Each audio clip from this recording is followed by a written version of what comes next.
प्रहार जनशक्ती पार्टीच्या वतीने आज कामगार आयुक्त कार्यालयात तीव्र आंदोलन छेडण्यात आले। जुन्या शासन निर्णयानुसार सुरक्षा रक्षकांची नेमणूक करण्यात यावी या मागणीसाठी प्रहार कार्यकर्त्यांनी कार्यालयात धडक देत थेट ठिय्या मांडला। आंदोलकांनी कार्यालय ताब्यात घेत जोपर्यंत ठोस निर्णय होत नाही तोपर्यंत कार्यालय सोडणार नाही असा इशारा अधिकाऱ्यांना दिला। दरम्यान आज घेण्यात आलेल्या सुरक्षा रक्षक चाचणीत अनेक सुरक्षा रक्षकांना अनपेक्षितरित्या नापास करण्यात आल्याचा आरोपही आंदोलकांनी केला। या प्रकारामुळे शेकडो सुरक्षा रक्षक संतप्त झाले असून प्रहार जनशक्ती पार्टीचे कार्यकर्ते त्यांच्या समर्थनार्थ मोठ्या संख्येने कार्यालयात दाखल झाले। आंदोलकांनी जुन्या GR नुसार सुरक्षा रक्षकांची नियुक्ती करावी, चाचणीत झालेल्या अनियमिततेची चौकशी करावी आणि कामगारांना न्याय मिळावा अशी मागणी केली। जोवर मागण्या मान्य होणार नाही तोवर आंदोलन सुरूच ठेवणार असल्याचा इशारा आंदोलकांनी दिला। नमस्कार, मी गौरव ठाकरे, प्रहार कामगार जिल्हाध्यक्ष अमरावती। आज या सर्व सुरक्षा रक्षकांची 61 लोकांची मैदानी चाचणी होती।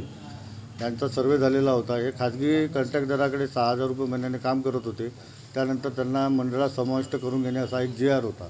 त्या GRला माननीय मुख्यमंत्री महोदयांनी 2-3 महिन्याआधी चेंज करून नवीन केला तर त्या नवीन GRमध्ये 1600 मीटर धावणे, गोलाफेक करणे अशा वगैरे 2-3 गोष्टी होत्या। त्या ह्या करू शकले नाही। याच्यामध्ये 4 सुरक्षा रक्षक अतिशय गंभीररित्या पडले मैदानात, त्यांना सिरियस आहेत, भरती आहेत।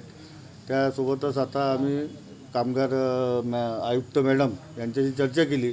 चर्चेतून कोणता हल निघाला नसल्यामुळे हे कार्यालय आम्ही 2 तासापासून ताब्यात घेऊन आमरण उपोषण करणार असे आज यांना पत्र दिले। त्यासोबत आमच्यासोबत मित्रपक्ष म्हणून कामगार सेना, वासिक भाऊ, अमित देशी, युवा स्वाभिमान संघटना असे प्रत्येक संघटनांनी आम्हाला पाठिंबा दिलेला आहे आणि जोपर्यंत या गोष्टीचा निर्णय लागत नाही तोपर्यंत आम्ही आमचं हे आंदोलन अशाच पद्धतीने चालू ठेवणार आहे।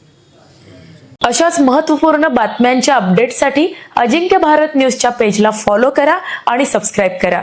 Thank you for watching.